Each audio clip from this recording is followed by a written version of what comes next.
Just 4 months ago, I bought the Samsung T7 1TB SSD for just $80. Today, the same drive costs about $170.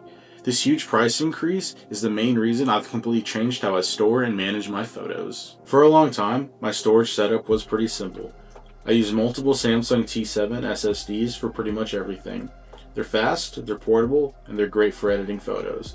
And at the time, the price made sense. But as soon as I started shooting more and more and building a bigger photo archive, I realized this setup doesn't scale very well, especially once SSD prices started to rise. When I looked at how much it would cost to keep expanding my storage with SSDs, it just didn't make sense anymore. A terabyte here, a terabyte there, and it adds up pretty fast. And that's when I realized SSDs are great, but they're not the best storage solution for everything. So I decided to change things up. I purchased this SanDisk 6TB G-Drive for about $200. For photography, the price per terabyte is hard to beat.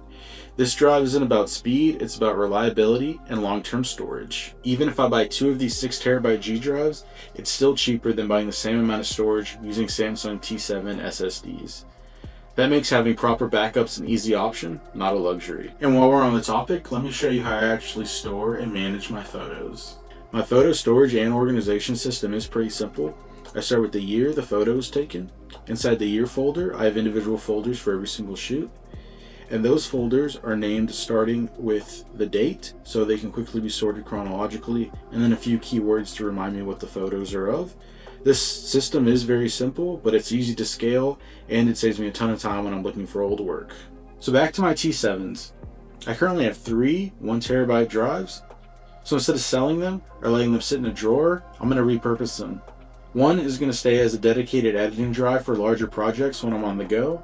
The others are going to be used as external storage on PCs around the house. Not every piece of gear needs to be used the same way forever.